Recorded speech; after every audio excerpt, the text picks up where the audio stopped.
Assalamualaikum warahmatullahi wabarakatuh. Izin memperkenalkan diri, nama Ahmad Afal Faiz Parendra, NPM 22210203. Di sini saya akan mempresentasikan makalah dari kelompok 9 yang berjudul Hukum Islam dan Perubahan Sosial. Yang pertama ada pengertian hukum Islam.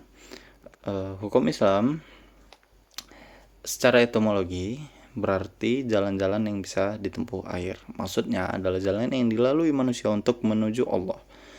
Nah, syariat Islamiyah adalah hukum atau peraturan Islam yang mengatur seluruh sendi kehidupan umat manusia. Selain berisi hukum, aturan, dan panduan peri kemanusiaan, syariat Islam juga berisi kunci penyelesaian seluruh masalah kehidupan manusia baik di dunia maupun di akhirat.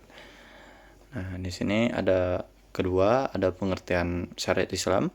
Pengertian syariat Islam ini dapat dibagi menjadi dua pengertian. Yang pertama itu dalam pengertian luas, yang kedua dalam pengertian sempit.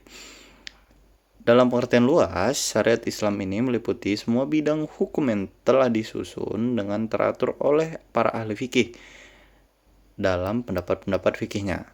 Nah, terus itu mengenai persoalan di masa mereka, atau mereka perkirakan akan terjadi kemudian dengan mengambil dalilnya langsung dari Al-Quran dan Al-Hadis, atau sumber pengambilan hukum seperti ijma, qiyas, istihsan, istihab, dan maslahat mursalah. Terus yang ketiga ada perubahan sosial.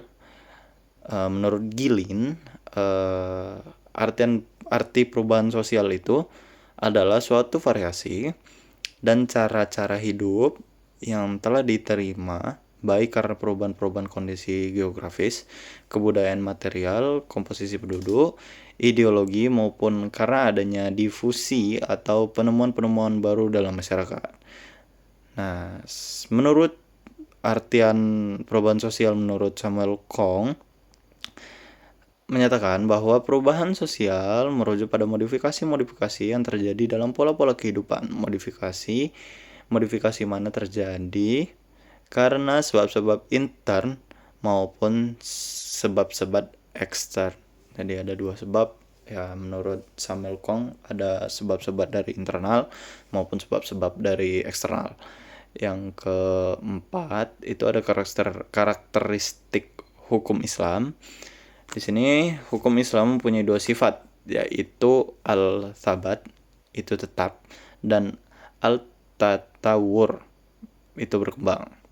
Sifat pertama yaitu hukum Islam sebagai wahyu Allah yang tetap dan tidak berubah sepanjang masa. Sedangkan sifat yang kedua yaitu hukum Islam yang berkembang, tidak kaku dalam berbagai situasi dan kondisi sosial. Dalam perpaduan antara dua sifat itu, hukum Islam dapat bertahan sepanjang masa. Sifat yang pertama disebut syariah, sedangkan sifat yang kedua disebut fikih, yaitu pemahaman dari syariah.